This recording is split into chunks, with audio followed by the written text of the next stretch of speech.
రోజు రోజుకి గోల్డ్ రేట్లు పెరుగుతున్నాయి. తాకట్లో ఉన్న బంగారానికి వడ్డీలు పెరుగుతున్నాయని టెన్షన్ పడుతున్నారా? కొమ్మూరి గోల్డ్ వచ్చాక ఆ టెన్షనే పోయింది. కొమ్మూరి గోల్డ్. నమస్తే, నేను మీ తేజ. ఢిల్లీలో ఒక దారుణమైన ఘటన జరిగింది.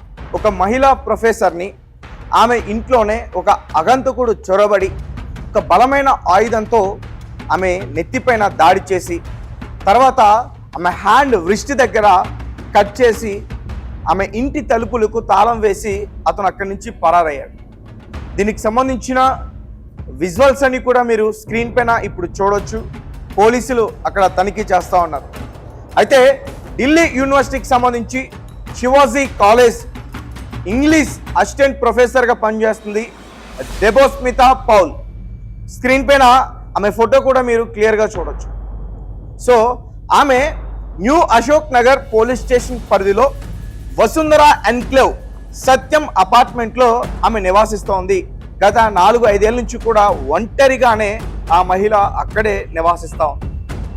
అయితే సడన్గా ఒక 2 రోజుల నుంచి ఆమె కాలేజ్కి రావట్లా. శివాజీ కాలేజీలో అసిస్టెంట్ ప్రొఫెసర్గా చేస్తున్నారు.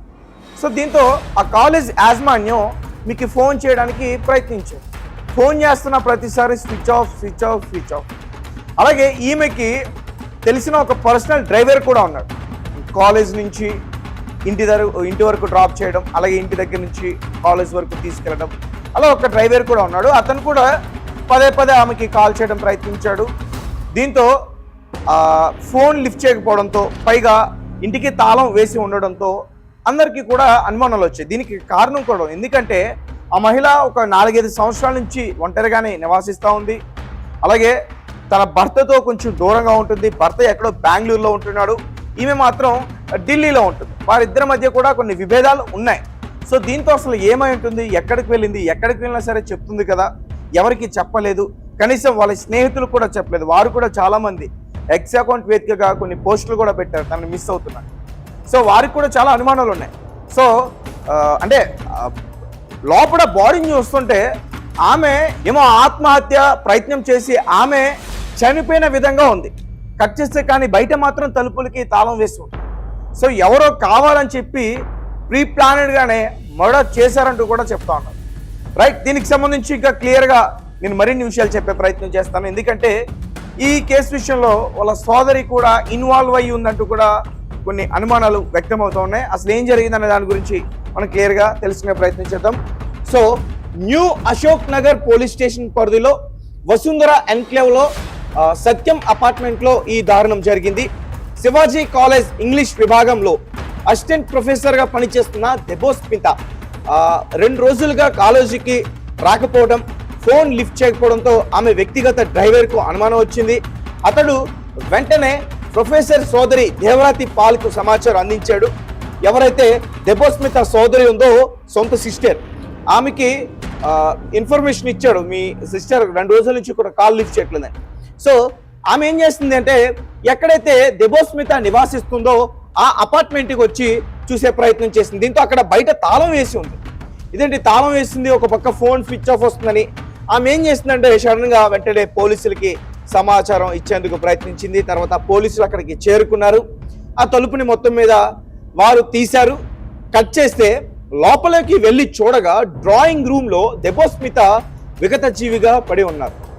ఆమె తలపైన ఒక బలమైన వస్తువుతో బలంగా బాదిన గాయాలతో పాటు చేతి మణికట్టు, అంటే చేతి వ్రిస్ట్ అక్కడ కత్తితో కోసి ఉండడం, ఇవన్నీ కూడా తీవ్రంగా సంచలనం రేకెత్తించు. ఫ్లాట్ బయట పడి ఉన్న పాత న్యూస్ పేపర్ల ఆధారంగా ఈ హత్య గురువారం కానీ లేదంటే గురువారం ముందు రోజు కానీ జరిగే ఉండొచ్చు అంటూ కూడా పోలీసులు భావిస్తున్నారు. ఎందుకంటే రెగ్యులర్గా న్యూస్ పేపర్ వస్తుంది వాళ్ళ ఇంటికి. గురువారం వరకు పేపర్ ఉంది, ఆ ముందు రోజుల వరకు కూడా పేపర్లు ఉన్నాయి. ఒక ఫ్రైడే సాటర్డే పేపర్స్ లేవు. దీంతో ఈ హత్య జరిగి దాదాపు 2 రోజులు అయిందంటూ కూడా చెప్తా ఉన్నారు. సో ఇక పోలీసులు వార్ధైన కోణంలో దర్యాప్తు చేస్తున్నప్పుడు పశ్చిమ బెంగాల్కు చెందిన దెబోస్మిత భర్తతో విభేదాల కారణంగా ఢిల్లీలోని ఓ ఫ్లాట్లో ఒంటరిగా నివాసిస్తున్నారు. ఆమె భర్త బెంగళూరులో ఉంటున్నారు. అయితే ఈ హత్య కేసులో పోలీసుల ప్రాథమిక దర్యాప్తు సంచలనాల విషయాలు బయటపెట్టింది.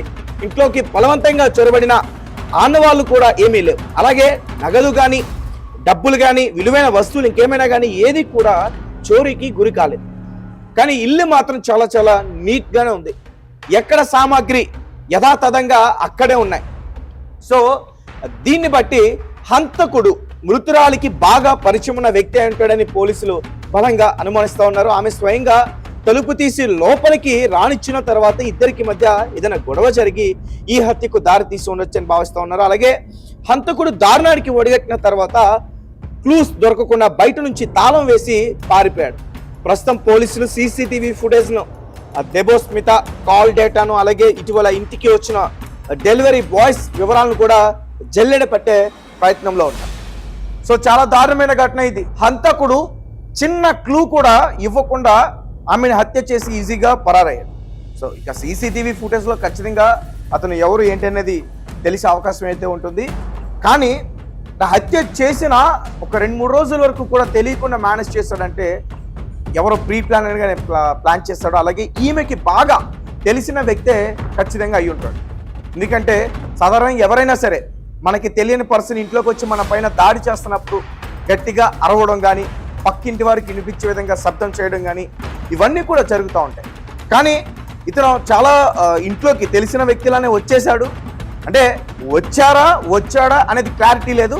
మొత్తం మీద ఆమె ఇంట్లో అయితే హత్యకి గురైంది, ఆ హత్యకి పాల్పడింది తెలిసిన వ్యక్తి ఖచ్చితంగా అయి ఉంటాడు. ఎందుకంటే పోలీసులు ఏం చెప్తున్నారు, ఒక పక్క బంగారం పోలేదు, అలాగే ఆమె ఇంట్లో ఉన్న విలువైన వస్తువులు ఎలక్ట్రానిక్స్ కావచ్చు, బంగారం కావచ్చు, తర్వాత ఆమె ఫోన్ కావచ్చు, ఏమీ కూడా చోరీకి గురి కాలేదు. అంటే ఎవరైనా దాడి చేసి నగదు లేదంటే ఇటువంటి బంగారం ఎత్తుకుని వెళ్ళిపోతారు, అట్లా కూడా ఏమీ పోలేదు.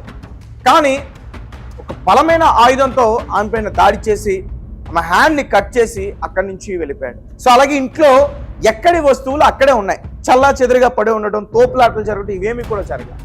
ఎక్కడ వస్తువులు అక్కడే ఉన్నాయి. సో పోలీసులు ఏ రకంగా అనుమానిస్తున్నారంటే తెలిసిన వ్యక్తే ఇంట్లోకి వచ్చాడు, తర్వాత ఆమె పైన దాడికి ప్రయత్నించాడు. సో ముందుగా బలంగా ఆయుధంతో నెత్తిపైన కొట్టాడు. ఆమె స్పృహ కోల్పోయి కింద పడి ఉంటుంది. సో తర్వాత మళ్ళీ ఎక్కడ బ్రతుకుతుందని చెప్పి, స్పృహలోకి వస్తుందని చెప్పి ఆమె స్పృహలో లేనప్పుడే ఆమె హ్యాండ్ కట్ చేసి వెళ్ళిపోయాడు. దీంతో ఆమె స్పృహలోకి రాకుండానే చనిపోయిందంటూ కూడా చెప్తున్నారు. ఏదేమైనప్పటికీ క్లూస్ టీమ్ అయితే మొత్తం అక్కడ ఆధారాలన్నీ కూడా సేకరిస్తూ ఉన్నాయి. బాడీని కూడా పోస్ట్ మార్టం రిపోర్ట్స్కి పంపించారు. ఫారెన్సిక్ రిపోర్ట్స్ కూడా బయటకు వచ్చే పరిస్థితి ఉంటుంది. ఒక పక్క పోలీసులు కూడా టెక్నికల్ ఎవిడెన్స్ కలెక్ట్ చేయడానికి ప్రయత్నిస్తూ ఉన్నారు. సీసీటీవీ ఫుటేజ్, అలాగే ఆమెకు సంబంధించిన ఫోన్ లాస్ట్ టైం ఎవరితో మాట్లాడింది, చివరిగా వారి అమ్మతో మాట్లాడింది, దాని తర్వాత ఫోన్ స్విచ్ ఆఫ్. సో ఇంట్లోకి వచ్చే ముందు ఎవరైనా ఒక తెలిసిన పర్సన్తో ఫోన్ మాట్లాడిందా, అతను ఇంట్లోకి ప్రవేశించాడా అనే విషయాలు కూడా ఖచ్చితంగా పోలీసులు బయటికి రాబడతారు. ఏదేమైనప్పటికీ ఒక కాలేజ్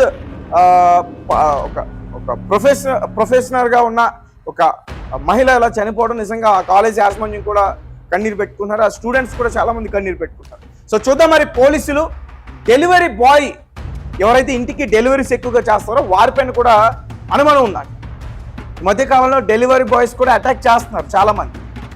సో వారిపైన కూడా అనుమానం, ఎందుకంటే ఈమె ఎక్కువగా మీకు ఏదైనా వస్తువులు కావాలంటే ఎక్కువగా ఆర్డర్ పెట్టుకుంటుందా. సో ఆ కోణంలో కూడా దర్యాప్తు చేస్తున్నారు పోలీసులు. ఎవరైనా డెలివరీ బాయ్ ఇంటికి వచ్చి ఆమె పైన దాడి చేశాడా, లేకపోతే తెలిసిన వ్యక్తి దాడి చేశాడా, ఆ కోణంలో కూడా దర్యాప్తు చేస్తారు. సో చూద్దాం. ఈ హత్య జరిగి దగ్గరగా 4 రోజులు అవుతుంది. ఇప్పటివరకు నిందితుడి యొక్క ఆచూకీ పోలీసులు బయట పెట్టలేకపోయారు. ఖచ్చితంగా ఈరోజు లేదా రేపో తెలిసే అవకాశం ఉంటుంది నిందితుడు ఎవరని.